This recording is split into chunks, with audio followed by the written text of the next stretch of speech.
In 1247, Wainwright is looking for food in the middle of a storm. After getting just a few berries from an old bush, she falls asleep on the ground. After the storm passes, she wakes up and sees a light in the distance, so she follows it until she finds Robin sitting by a bonfire. When she asks for food, he lets her sit with him. Wainwright realizes that this man is the legendary outlaw Robin Hood, protector of the weak. He's known for stealing from the rich and giving to the poor. However, Robin says the stories about him are all lies and he's nothing but a murderous brigand who killed and robbed for the joy of it. After giving her a warning, Robin walks away. Wainwright eats something and says a prayer before she goes looking for Robin.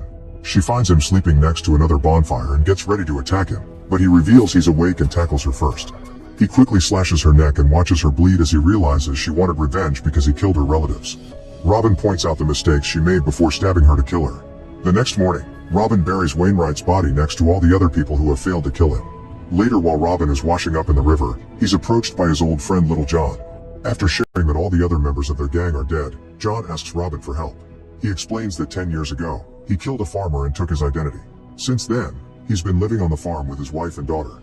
Recently, the original farmer's relatives learned what happened, so they took his family and the farm from him. They also tried to kill John, but he managed to escape, and now he wants Robin's help to get it all back. At first, Robin says he's tired of fighting, so John says their enemies are strong and it'd be a mighty battle. Thinking this may be the end he's seeking, Robin agrees to help. For the next several days, Robin and John travel together on foot. When they reach a bridge, John kills a man to take his food. While they eat, John mentions one of their adventures, but Robin points out that it's one of the stories and that it never actually happened. Then John tells him about his wife Margaret, who helped him become more than a monster with her kindness. She even taught him to pray and paint. John thinks that after they rescue her they can start over beyond the mountains, but Robin doesn't plan to survive this battle. When they arrive at the farm, the men make a plan. First they take off their clothes and rub their skin with dirt to get rid of their body odor. Then they wait until a thick fog has covered the area to move. Robin kills a guard dog with an arrow to the eye before sneaking into a shack, where he kills every person he finds. A wounded man manages to leave, but Robin follows him to stab him. Afterward, the duo goes to the main house and kills the guy at the door. When they burst in, a man uses Margaret as a shield while telling a boy to go looking for backup. Margaret asks John to take care of their daughter before the man stabs her several times. John screams in fury and grief before jumping on the man to beat him up to death. Meanwhile, Robin sees the running boy and shoots him in the head with an arrow before he can reach his relatives. The body rolls down into the river. A furious John keeps beating up Margaret's killer even though he's already dead, to the point he rips off his jaw. Then he moves to Margaret's side and has a breakdown. At that moment he realizes that his daughter little Margaret is watching him, so he holds her hands and they pray together. Next, John cleans Margaret's body and prepares it for burial. At the same time, Shepherd Arthur is out with his sheep when he suddenly sees his cousin with an arrow in the head. The boy is taken to the family home, where he dies. The clan's elderfather says a prayer while sitting up, hungry for revenge. That night, Robin is awakened by a strange noise and he discovers that the original farmer's family has set the main house on fire. He gets his bow to quickly shoot a man down, but another guy closes the door to lock him up in the shack, which is now on fire too.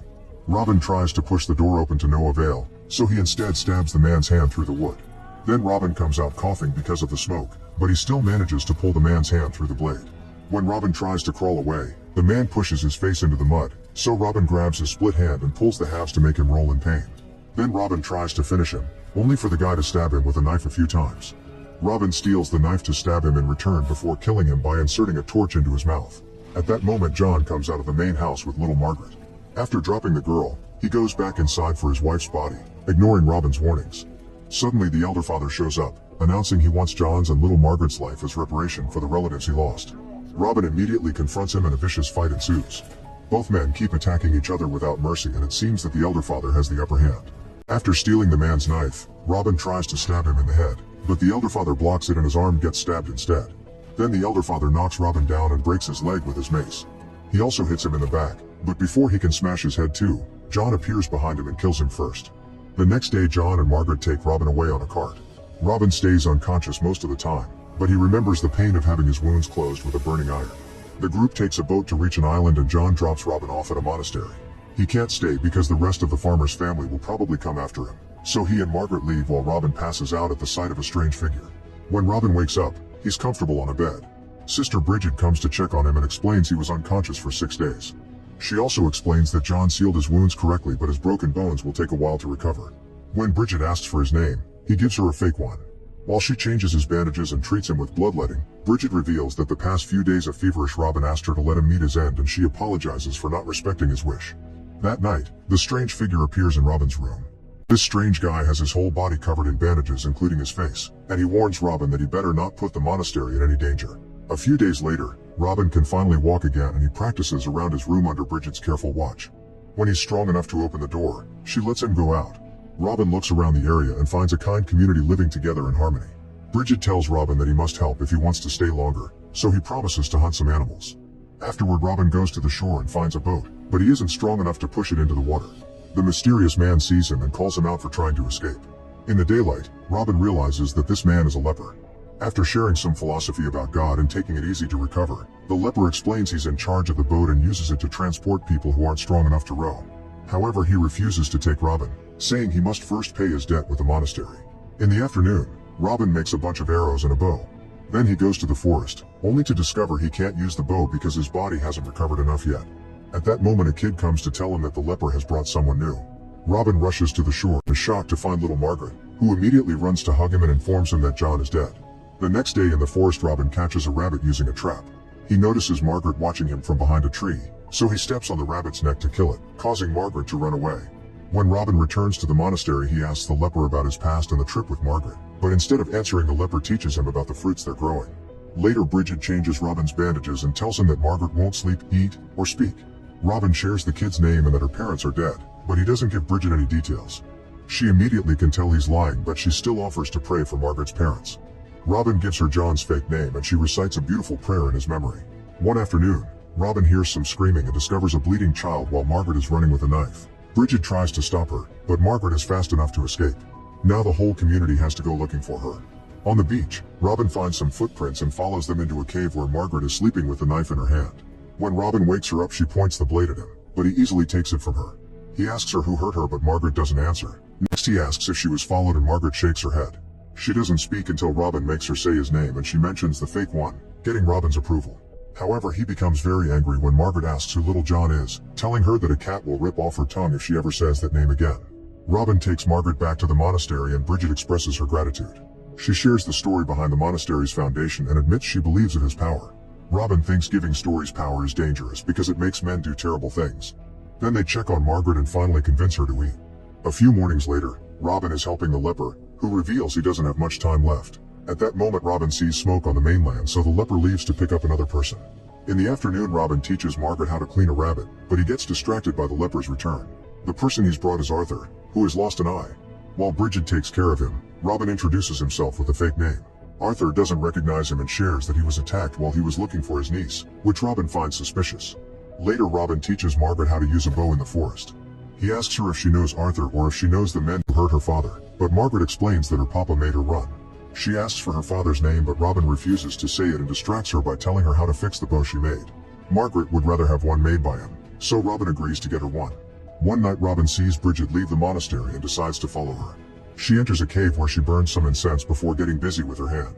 Robin watches it all from the shadows. When Bridget turns around, he's gone. Meanwhile, Arthur recovers quickly and starts helping by chopping wood. Robin gets the things ready for the new bow and Margaret hugs him in gratitude before running to play with the other kids. When Robin notices Arthur staring at Margaret, he tells him to come hunting with him. In the forest, Robin asks Arthur many questions about his family, desperate to confirm his identity. Arthur lets him look at his wound and says that bandits did it, so Robin points out he's lucky they didn't take his whole head. Their conversation is interrupted by a kid telling them that Bridget needs them. In the monastery, Bridget leaves Robin alone with a leper, who has asked for him on his deathbed. The leper wonders if he's heard the story of Robin Hood and Guy of Gisborne, admitting that he knows Robin's real identity. Robin tells him it's just another story and there never was a Guy of Gisborne. However, the leper reveals he's the guy and confirms it by showing he's missing the ear Robin cut off. The leper asks Robin to protect the monastery after he's gone, but also makes him promise to never tell Bridget who he really is.